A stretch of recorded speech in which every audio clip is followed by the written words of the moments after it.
My husband told his whole family to dump all the kids on me and made me the family daycare. He never expected what I did after. I found out about the arrangement at my sister-in-law's birthday party. Derek was in the backyard with his brothers and their wives, and I was inside doing dishes, when Linda pulled me aside with her toddler on her hip. She said, "So Derek mentioned you're fine watching Lucas next weekend while we go to that conference." I had no idea what she was talking about. I told her Derek had never mentioned anything to me about watching her son. Linda looked confused and then called Derek inside. He came in, wiping his hands on a towel, and smiled like this was no big deal. "Yeah, I told everyone at the family gathering last month that since you're home anyway, you could help out when people need childcare. It saves everyone money and your family." I stared at him. I had never agreed to be the family daycare. I had never said I was available to watch other people's children. I'd never even been asked.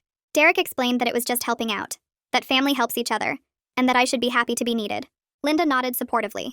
"He said you were really good with kids and that you wouldn't mind." I asked Derek if we could talk in the other room. Once we were alone, I told him he couldn't make decisions about my time without asking me first. He said I was being selfish, that family was important, that watching a few kids for a few hours wasn't a big deal. I told him it was a very big deal to me, and he needed to call everyone back and tell them the arrangement was off. He said he'd think about it. The first drop-off was the following Saturday. Derek's brother showed up at 8 in the morning with his 2 kids, ages 3 and 5, without warning. He said Derek told him to bring them early. I hadn't even had coffee yet. When I told him I couldn't take them, Derek appeared and asked why I was making this difficult. His brother left the 2 kids in our living room and drove away. That was the beginning. Over the next 3 weeks, Derek's entire extended family seemed to believe I'd become free childcare. His cousin dropped off her infant twice without a car seat, just handing me the baby and leaving. His other sister came by with 3 kids and said she'd be back in 6 hours. One of them got sick in our bathroom. Another one broke a lamp. My own child stopped getting my attention because I was managing 5 other children on a Tuesday afternoon while Derek was at work. I finally told Derek I was done. I said he needed to tell his family immediately that this wasn't happening anymore. He said I was being dramatic. He said people depended on me now. He said real wives helped their husbands' families. He said I was selfish for not wanting to be part of the family support system. He said his mother had watched his siblings' kids all the time and nobody ever complained. His mother chose to do that, I said. "You made this choice for me without my permission. That's different." But he'd already decided my objection wasn't valid. He told his family I was just tired and would be fine once I adjusted. The next Saturday, 5 kids showed up at our door. 5. His brother, his cousin, and his sister all dropped kids off between 8 and 9 in the morning, all with vague pickup times, all expecting me to manage them while Derek went to play golf. I called him while he was on the course. I told him to come home immediately. He said it was too late to cancel, and I was a stay-at-home mom, so this was literally what I did all day. I told him I did childcare for 1 child, not 6. I told him if he didn't come home, I was leaving. He laughed and said I wouldn't actually do that. I packed a bag, loaded my own child into the car, and drove to my mother's house. I left all 5 of his relatives' children in our living room, unsupervised. His family started calling within 20 minutes. Derek called from the golf course, frantically asking where I was. I didn't answer until he got home and realized the kids were still there, waiting to be picked up by the people who'd dropped them off. I told him I was at my mother's house and I was staying until he called every single member of his family and told them the childcare arrangement was permanently finished. It took 3 days before he finally called his family back. I thought it would stop, but what they did made me lose it. I got back home on a Thursday afternoon. Derek had spent 3 days calling his family, or so he said, telling them the childcare arrangement was permanently over. He seemed relieved when I agreed to come home, like everything was fixed now. I unpacked my bag and tried to settle back into normal life. My daughter was happy to be in her own room again. Derek made dinner that night and we ate mostly in silence. He kept saying things would be different now, that his family understood. I wanted to believe him. 2 days later, on Saturday morning, my phone buzzed with a text. It was from Layla. The message said, "Hey, so when are you going to be back to normal? I need to drop off the kids next Saturday for a few hours." I stared at the screen. Back to normal. Like the past month had just been me having some kind of breakdown. Like Derek had actually told her anything real. I felt my stomach drop. Another text came through while I was still processing the first one. This one was from Derek's cousin asking if I could watch her baby on Tuesday afternoon since Derek mentioned I was feeling better now. Feeling better. I opened my text history and started taking screenshots. Layla's message asking when I'd be back to normal. The cousin asking about Tuesday. Then I scrolled further and found more. Derek's other sister had texted 3 days ago asking if the situation was resolved yet, because she needed coverage for next month. His brother had sent a message yesterday saying he appreciated my flexibility, and family came first. Every single message made it clear that Derek had not told them the arrangement was over. He'd told them I was being dramatic. He'd told them I needed time to calm down. He'd told them I would come around once I stopped overreacting. I saved every screenshot to a folder. My hands were shaking. I walked into the living room where Derek was watching television. I held up my phone and showed him Layla's text. He glanced at it and shrugged. "She probably just didn't understand what I meant," he said. I showed him the next screenshot. And the next. And the next. Derek's face changed as I kept showing him message after message. He finally held up his hand and told me to stop. I asked him what exactly he told his family when he called them. Derek rubbed his face and admitted he'd told them a softer version of events. He said he didn't want them thinking badly of him. He said he explained that I was stressed and needed some space, but that things would probably work out once I had time to adjust. I felt something break inside me. I told him he lied to me. He promised he would tell them the arrangement was over, and instead he told them I was being dramatic and would get over it. Derek got defensive. He said I was making him look like a bad son and a bad brother by refusing to help family. He said his whole family thought he married someone selfish, and he was trying to manage their expectations while also keeping me happy. Keeping me happy. Like my clearly stated boundary about not being volunteered for childcare without my consent was just some mood he needed to manage. I told Derek this wasn't about childcare anymore. This was about him lying to me. This was about him prioritizing what his family thought of him over what I actually said I needed. This was about him making decisions about my life and my time without ever asking me first. Derek said I was blowing this out of proportion. He said marriage meant compromise. He said I was acting like he committed some terrible crime when all he did was try to help his family and keep the peace. I pointed out that compromise requires both people to agree. He made a unilateral decision to volunteer my time without asking me. Then when I objected, he lied about fixing it. That's not compromise. That's him doing whatever he wants and expecting me to go along with it. Derek got up from the couch. He said his family thought I was being selfish and maybe they had a point. He said real partners supported each other's families. He said I was creating drama where there didn't need to be any. I walked away and went to our bedroom. I called my mom and told her what happened. I told her about the texts and about Derek admitting he lied. My mom was quiet for a long moment. Then she said I could stay with her as long as I needed. She said I should think carefully about whether Derek actually respected me as an equal partner, or if he just expected me to go along with whatever he decided. She said the childcare thing was bad enough, but lying about it was worse. She said a husband who respected his wife wouldn't volunteer her time without asking, and definitely wouldn't lie about making it right. I was still on the phone with my mom when I heard the doorbell ring. I heard Derek answer it. I heard children's voices. I walked out to the living room and found Philip standing in our entryway with his 2 kids. Philip smiled at me and said Derek told him the misunderstanding was cleared up. He said he really appreciated me being flexible about watching the kids today while he and his wife went to a lunch event. I looked at Derek. He looked away. I told Philip I wasn't watching his children. I told him Derek lied to him. I told him there was no misunderstanding and I never agreed to provide childcare for anyone. Philip's smile disappeared. He looked at Derek. Derek started to say something, but Philip cut him off. Philip pulled out his phone and called Derek right there even though Derek was standing 5 feet away. Derek's phone rang. He answered it. Philip started asking what was going on and why I was saying I wouldn't watch the kids. Derek tried to smooth things over. He said I was still adjusting to the family dynamic and sometimes I got overwhelmed. He said give it a few more weeks and things would settle down. I walked over and took Derek's phone out of his hand. I told Philip directly that Derek volunteered my time without asking me. I told him I never agreed to watch anyone's children. I told him Derek created this entire situation by making commitments using my time without my permission, and now he was lying to everyone about what actually happened. Philip grabbed his kids' hands and left. He didn't say goodbye. He just walked out and got in his car. I handed Derek his phone back. Within an hour, my phone started ringing. First, it was Layla calling to say I embarrassed Derek in front of Philip. Then it was Derek's other sister calling to say I was making family gatherings awkward. Then it was his cousin saying I needed to think about how my actions affected everyone else. Not one person acknowledged that Derek created this situation. Not one person asked if maybe Derek was wrong for volunteering my time without asking. Not one person seemed to care that he lied to me and to them. They just cared that I wasn't going along with what Derek wanted. I told Derek I was going back to my mom's house. I told him I would stay there until he had an honest conversation with his family about what actually happened. Derek said I was running away from problems instead of working through them. He said mature adults didn't leave every time things got difficult. I packed my bag again and loaded my daughter into the car. Derek stood in the driveway watching us leave. He didn't try to stop me. At my mom's house, I sat at her kitchen table with a notebook and started writing everything down. Every single incident from the past 3 weeks. The first Saturday when Derek's brother dropped off 2 kids without warning. The Tuesday when his cousin handed me an infant without a car seat. The Wednesday when his sister left 3 kids for 6 hours. The time one child got sick in our bathroom and I cleaned it up while managing 4 others. The broken lamp nobody offered to replace. The Friday afternoon when I had 5 children under age 7 in my living room, and no idea when anyone was coming back. The Saturday morning Derek went golfing while I watched 6 kids including my own. Every dismissive comment Derek made when I objected. Every time he said I was being dramatic or selfish or not a team player.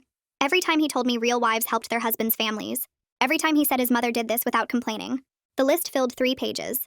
I kept remembering more things. The time I had to cancel a doctor appointment because Derek's sister dropped off kids early. The afternoon I missed my own daughter's school event because I was watching someone else's children. The evening Derek came home and asked why I looked tired when I'd just been home all day. I stared at the pages and realized how much worse it was than I'd even acknowledged to myself. My mom came into the kitchen and poured herself coffee. She sat down across from me and I pushed the notebook toward her. She read through all 3 pages without saying anything. When she finished, she looked up at me with this serious expression. She asked if this was the first time Derek had made decisions about my life without asking me. I opened my mouth to say yes, but then I stopped. I thought about how Derek decided we'd spend every Christmas with his family without discussing it with me first. How he told his parents we'd host Thanksgiving before checking if I was okay with that. How he signed us up for his brother's moving help without asking if I was free that weekend. How he committed us to watching his parents' dog for 2 weeks while they vacationed without seeing if I was comfortable with that. How he bought a new truck without talking to me about the budget impact. How he was invited his friends over for poker night and told me about it the day they showed up. The pattern had been there since we got married. I just never connected it all together before. I told my mom it wasn't the first time. She nodded like she'd already known the answer. My phone rang. Derek's cousin Seth. I almost didn't answer, but my mom said I should hear what he had to say. I put it on speaker. Seth started talking immediately about how he heard I was refusing to be part of the family support system. He said family helps each other and that's how it works. He said I was being individualistic and selfish. He said Derek was trying to bring everyone closer together, and I was making it difficult. No. He said his wife watched his sister's kids all the time and never complained about it. He said that's what family does. He talked for 3 straight minutes without letting me get a word in. When he finally paused, I asked him one question. Did anyone ask me before deciding I would provide free childcare for the entire extended family? Seth said that wasn't the point. He said that's not how family works. He said you just help when help is needed. He said Derek was being thoughtful by volunteering me because he knew I was good with kids and home anyway. He said I should be grateful Derek thought of ways to include me in family life. I told Seth that volunteering someone else's time without their consent wasn't thoughtful. I said it was controlling. I said Derek made commitments using my time without my permission and that wasn't okay. Seth got quiet for a second. Then he said I had modern ideas about marriage that didn't align with family values. He said traditional families support each other without keeping score. He said I was bringing toxic independence into what should be a communal family structure. Then he hung up on me. I sat there staring at my phone. My mom reached across the table and squeezed my hand. She said Seth just told me everything I needed to know about how Derek's family viewed me. Not as a person with my own autonomy. As a resource they could use however they wanted. 2 hours later, Derek showed up at my mom's front door. I heard him talking to my mom in the entryway. She let him in, but she didn't leave us alone. He came into the kitchen looking frustrated and tired. He said we needed to talk. He sat down at the table without being invited. He said his family was mad at him now. He said his mom called him disappointed. He said his sister wasn't speaking to him. He said Seth told everyone I was being difficult about family values.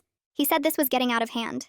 He said if I would just watch the kids a few times, everyone would calm down and things could go back to normal. I looked at him and said no. I said the answer was no. I said the real issue wasn't about watching kids. I said the real issue was that he didn't see anything wrong with what he did. Derek got defensive immediately. He said helping family shouldn't be this big of a deal. He said I was making our marriage problem into a family crisis.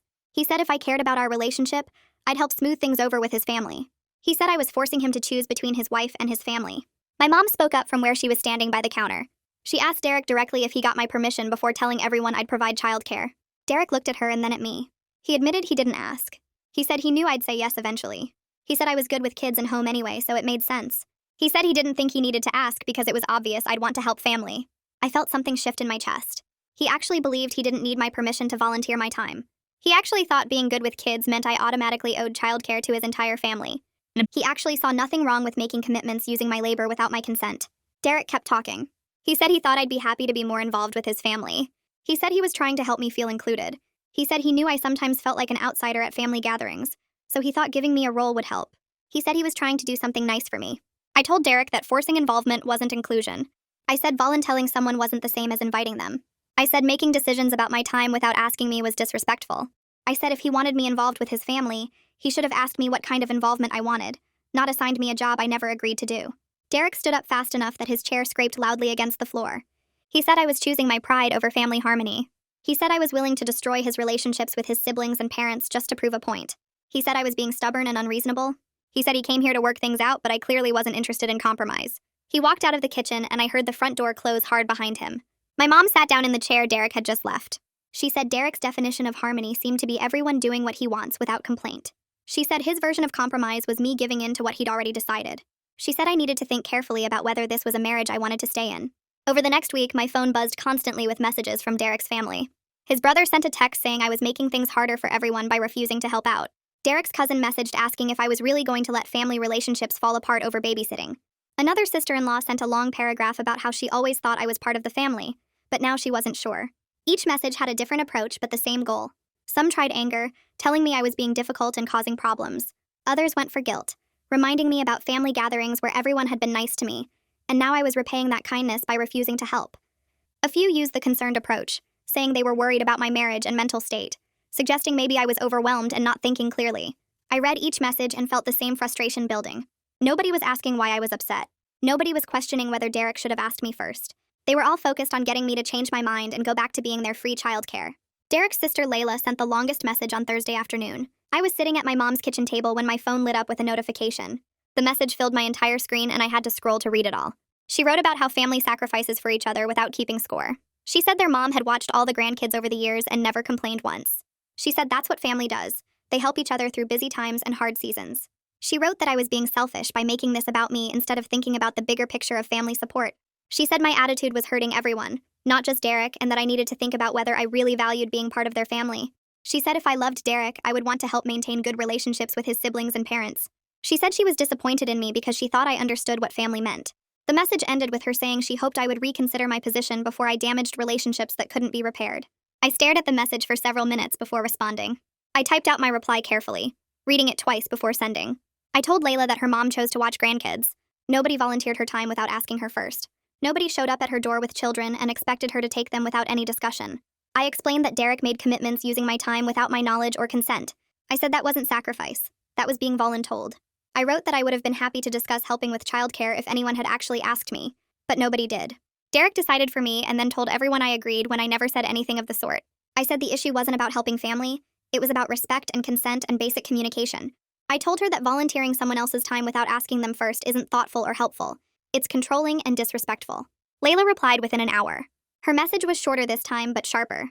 She said I was overthinking the whole situation and making it about control issues when it was really just about helping family. She wrote that I was creating drama where there didn't need to be any. She said if I really loved Derek, I would want to support his family relationships, instead of making him choose between his wife and his family. She said I was being inflexible and rigid about something that should have been simple. She wrote that maybe I needed to think about why I was so focused on having everything my way instead of compromising. She said marriage was about give and take, and all she was seeing from me was take. The message felt like an attack disguised as concern. I put my phone down and walked away from it. I stood at my mom's kitchen window looking out at her backyard. The realization settled over me slowly but completely. Derek's family saw nothing wrong with what he did because they benefited from free childcare. They weren't interested in understanding boundaries or consent or respect. They were interested in getting their babysitter back. Every message, every guilt trip, every manipulation attempt was about maintaining access to free childcare, not about understanding my perspective or caring about my feelings.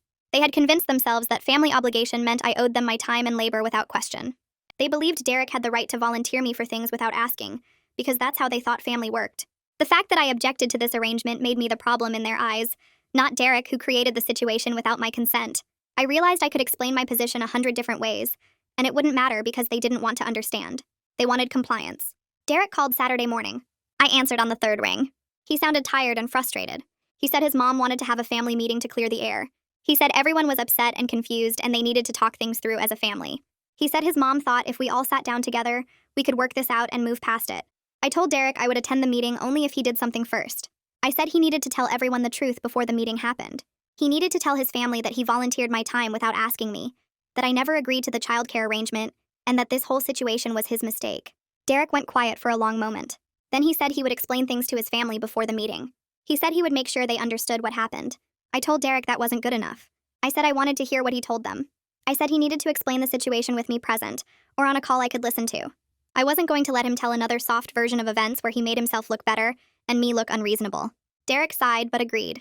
He said he would set up a video call with his parents and siblings, so we could all talk together. He said he would explain everything honestly. We scheduled the call for the next evening. I spent the rest of Saturday and all of Sunday feeling anxious about the conversation. I knew his family would have reactions and opinions, and I needed to be ready to stand my ground. We set up the video call at 7 on Sunday night. I sat at my mom's dining room table with my laptop open. Derek called in from our house. His parents were together on their couch. His brother and sister-in-law were on another screen. Layla and her husband were on a third screen. Everyone's faces appeared in little boxes on my screen. Derek cleared his throat and started talking. He said he needed to explain something about the childcare situation. He said he may have gotten ahead of himself when he told everyone I would watch their kids. He said he didn't actually check with me first before making those arrangements. He said he assumed I would be okay with it since I was home anyway, and good with kids. He said he realized now that he should have asked me before volunteering my time. His explanation was awkward and halting, like he was choosing each word carefully. His family's reaction was mixed. Derek's mom spoke first, her face looking uncomfortable on the screen. She said she assumed I had agreed since Derek was so definite about the arrangement when he told everyone. She said if she had known I didn't know about it, she would have asked me directly. Derek's dad stayed quiet, his face unreadable. Then Layla jumped in immediately. She said that even if Derek didn't ask first, I still could have been more flexible once kids started showing up. She said family helps each other even when it's inconvenient. She said I made a bad situation worse by refusing to work with everyone. Her husband nodded in the background of their screen. I unmuted myself and spoke up. I said I needed everyone to understand what actually happened over those 3 weeks. I explained that over 3 weeks, I had up to 6 children dropped at my house without warning. I said people showed up as early as 8 in the morning with vague pickup times like later today or this afternoon or whenever I get back. I said I never agreed to any of it. I said Derek went golfing while I managed 6 kids I didn't sign up to watch. I said one child got sick in my bathroom. I said another broke a lamp. I said my own child stopped getting attention from me because I was overwhelmed managing everyone else's children. I said this wasn't about being unwilling to help family occasionally. I said this was about Derek making a commitment using my time and labor without ever asking my permission, then dismissing my objections when I said no.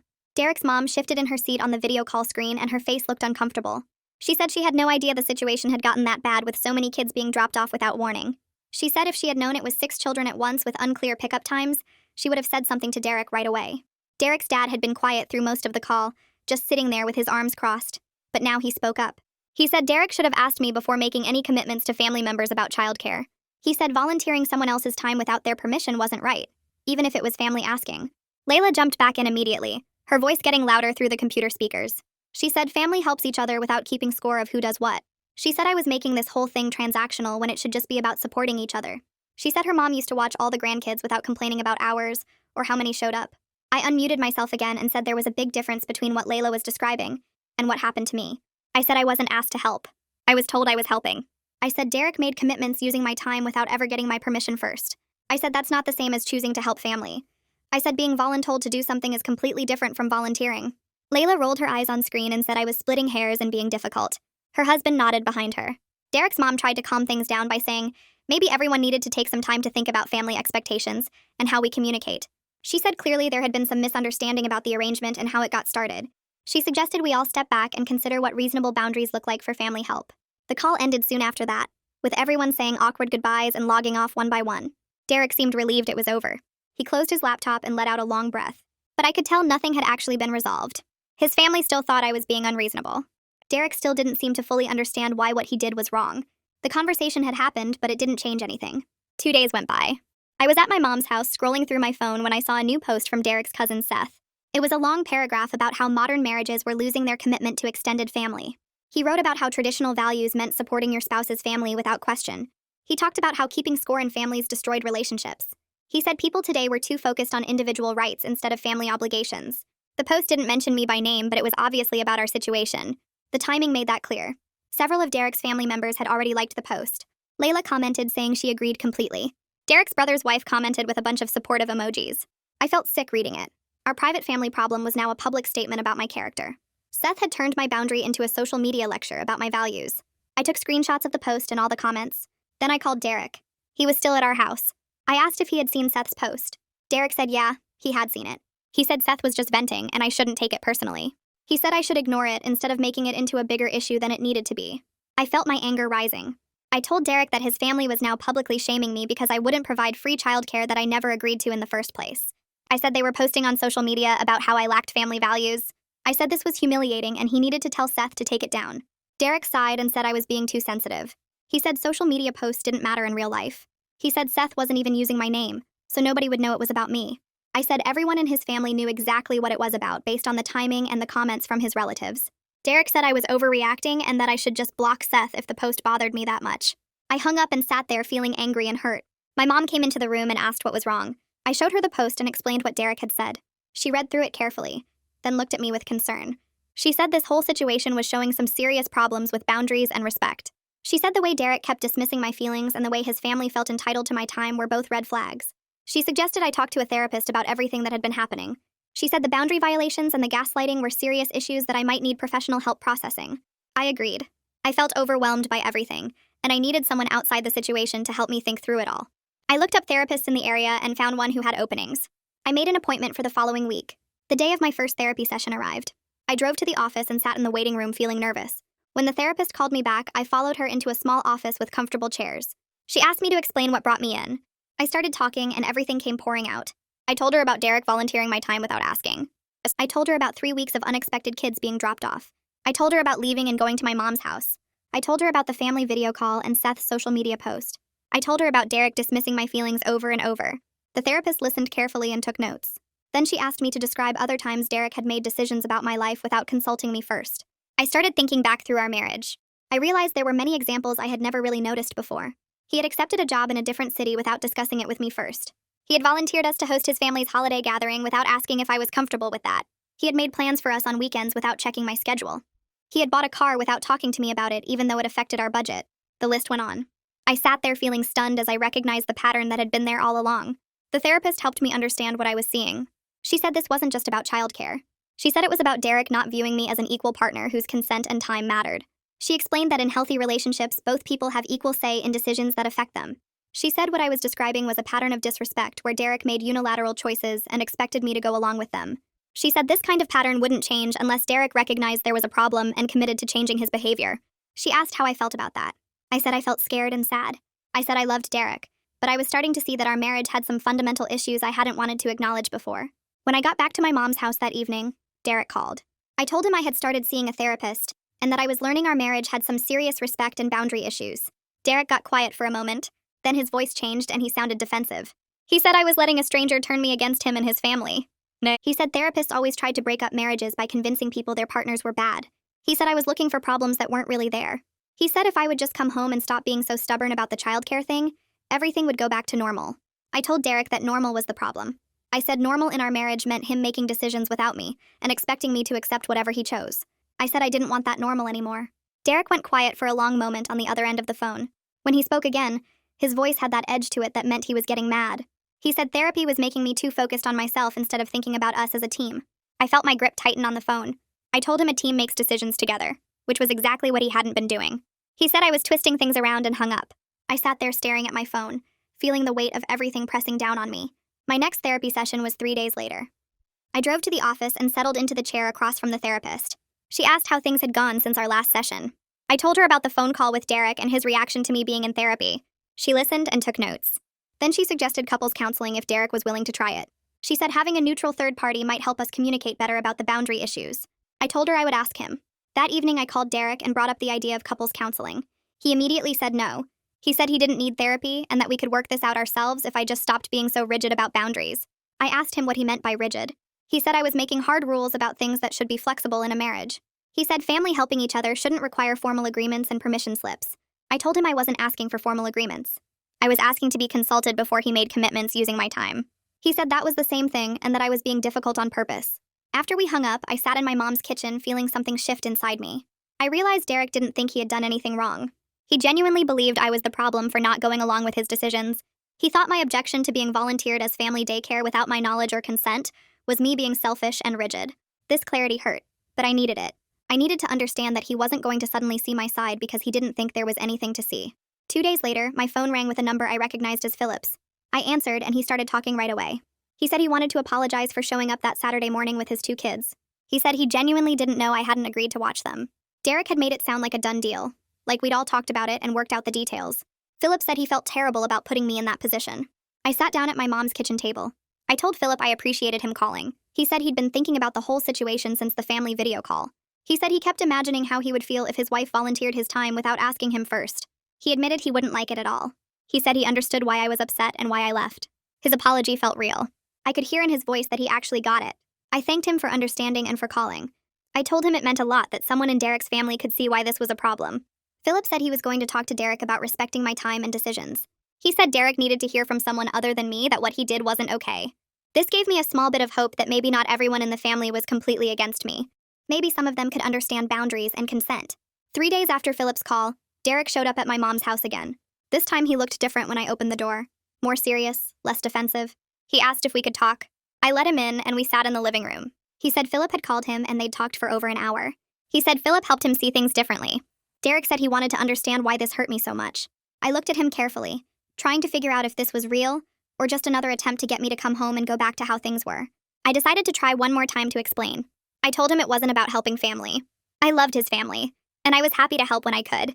But this was about him making commitments using my time without my consent, then dismissing my objections when I said no. It was about him treating my time and my choices as less important than his desire to look good to his family. Derek actually listened this time. He didn't interrupt or argue. He sat there and nodded and looked at me while I talked. When I finished, he was quiet for a minute. Then he admitted he hadn't thought about it from my perspective. He said he'd been so focused on looking good to his family that he didn't consider how his decisions affected me. He said he'd always felt pressure to be the helpful son and brother. His whole life, his parents praised him when he stepped up for family. He said somewhere along the way, he let that pressure override my needs and my right to make my own choices. I told him I understood family pressure. I really did. But he couldn't sacrifice my autonomy to manage his relationships with his family. He needed to be able to tell his family no sometimes, or at least ask me before volunteering me for things.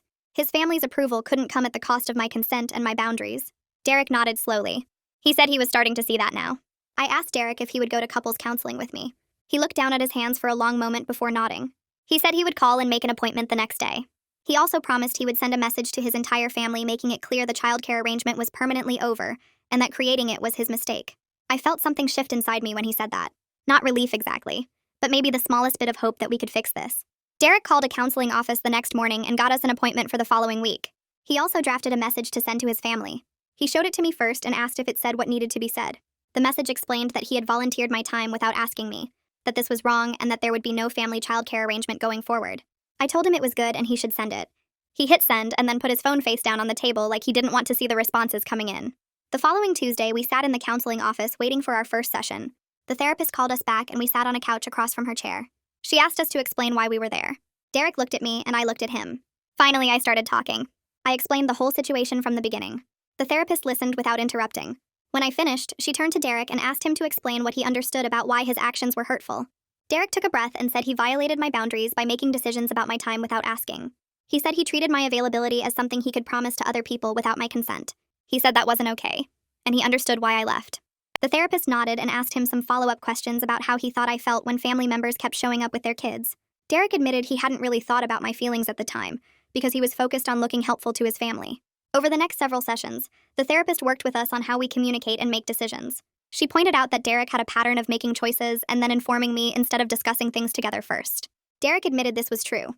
He said he often decided what he thought was best and then told me about it rather than asking what I wanted. The therapist helped him see that this approach treated me like someone who needed to be managed rather than a partner with equal say.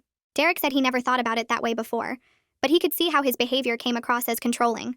The therapist gave us homework assignments about checking in with each other before making commitments that affected both of us. We went to counseling every week for 2 months.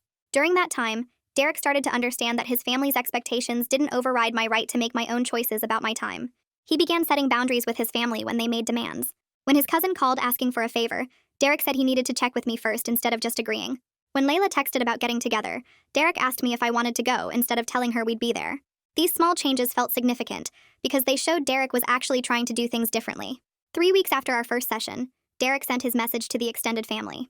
He wrote that he had made a mistake by volunteering my time without asking me first. He explained that there would be no family childcare arrangement going forward.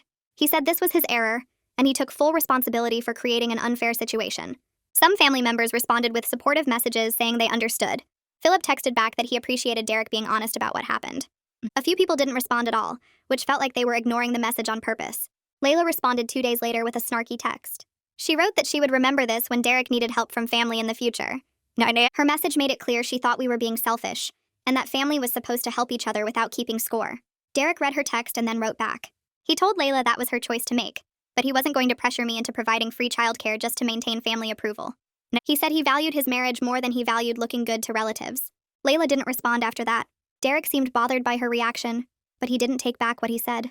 After 2 months of counseling and living at my mom's house, I decided to move back home. Derek had been making real changes in how he communicated and made decisions. He was checking with me before agreeing to things. He was setting boundaries with his family. He seemed to genuinely understand why what he did was wrong. I felt cautiously optimistic that we could make our marriage work if he kept making these changes. Before I moved back, we sat down and established new rules. Any decision that affected both of us required both people to agree. Family visits needed to be discussed and planned together. Neither of us would make commitments involving the other person without asking first. Derek agreed to all of it. I packed up my things at my mom's house and went home. 2 weeks after I moved back, Derek's parents invited us for dinner. His mom called and asked if we could come over on Saturday evening. Derek checked with me first before agreeing, which felt like progress. We drove to their house and his mom answered the door. She hugged me and said she was glad we were working things out. During dinner, she brought up the childcare situation. She said she wanted to apologize for not speaking up sooner. She explained that she had assumed I agreed to watch everyone's kids because Derek was so definite about the arrangement. She said she should have asked me directly instead of just taking Derek's word for it. Her apology felt genuine. I told her I appreciated her saying that. The dinner was somewhat awkward but civil. Derek's dad didn't say much during the meal. After we finished eating, he asked Derek to help him with something in the garage. They were gone for about 20 minutes. When they came back, Derek looked thoughtful. On the drive home, Derek told me what his dad had said. His dad told him that part of being a good husband is protecting your wife's boundaries, even from family. He said that family is important, but your spouse comes first, and Derek needed to remember that. Derek said hearing that from his dad meant a lot because his dad had always emphasized family loyalty above everything else. The fact that his dad was telling him to put me first felt significant. 3 months after the initial crisis, Derek and I were in a better place but still working on things in counseling. We went to sessions every other week now instead of every week. Derek was learning to check with me before making commitments that involved my time or affected our schedule. I was learning to speak up earlier when something bothered me instead of letting issues build up. Our therapist said we were making good progress on communication and decision-making. Derek's relationship with some family members had changed. Some people accepted the new boundaries and now asked me directly if I was available to watch kids occasionally, which I sometimes agreed to when it worked for my schedule. Other family members stayed distant and seemed to hold a grudge about the whole situation. Derek was learning that real family respects your choices even when they don't benefit from them. Philip's wife Agatha called me 3 weeks after Derek sent his message to the family. She asked if I would be available to watch their kids the following Saturday afternoon while she and Philip went to a wedding. I appreciated that she called me directly, instead of going through Derek. I checked my schedule and told her I could do it from 2 to 6 that afternoon. She thanked me and said she'd drop them off at 2 sharp. When Saturday came, she arrived exactly on time with snacks packed and a list of emergency contacts. She picked them up at 6:15 and paid me for my time even though I told her it wasn't necessary. That's what the new normal looked like with some family members. Others weren't so understanding. Layla stopped speaking to Derek almost completely after he sent that message. She showed up to family gatherings but barely acknowledged us. Derek's parents' house for Thanksgiving, she sat at the opposite end of the table and left right after dessert without saying goodbye. Derek tried talking to her a few times, but she shut him down every time. Christopher, her husband, was polite but distant. Their kids didn't come to our house anymore, even for birthday parties. Derek struggled with Layla's reaction more than he expected. He told me one night that he always thought family would understand once he explained things properly, but Layla seemed to take the whole situation as a personal insult. I reminded him that some people don't want to understand. They just want things to go back to how they were when it benefited them. Philip and Agatha became closer friends with us after everything settled down. They invited us over for dinner regularly, and Philip told Derek he respected him for standing up for his marriage even when it made family relationships complicated. My therapist helped me work through my feelings about the family members who stayed angry. I told her I felt guilty sometimes that my boundaries had caused problems in Derek's family relationships. She asked me if I thought those relationships were healthy to begin with, if they only worked when I was providing free labor without consent. I realized she had a point. She explained that some people only valued me for what I could do for them, not for who I was as a person. Losing relationships with people like that wasn't actually a loss. It was removing something unhealthy from my life. She said I needed to stop viewing it as my failure and start seeing it as a natural consequence of setting reasonable boundaries. People who genuinely cared about me would respect those boundaries even if they didn't like them. A year after the whole childcare crisis started, Derek and I hosted a family barbecue at our house. We planned it together and sent out invitations 3 weeks in advance. Some family members came, others didn't. Layla and Christopher sent their regrets. Philip and Agatha showed up early to help set up. Derek's parents came and his mom brought her famous potato salad. During the barbecue, Agatha asked if I could watch the kids the following weekend. I checked with Derek about our plans first, then told her I was free and would be happy to help. Later that evening, after everyone left, Derek and I cleaned up the backyard together. He thanked me for agreeing to watch Philip's kids. I told him it felt different when people asked instead of assumed. He agreed and said he finally understood why his original arrangement had been so wrong. Our marriage was stronger because we learned to talk to each other before making decisions that affected both of us. We still went to counseling once a month to keep working on communication. The boundaries I fought for became our new normal. Some family relationships stayed damaged and probably always would be. But my relationship with Derek was healthier because we both learned that being married means respecting each other's choices and time.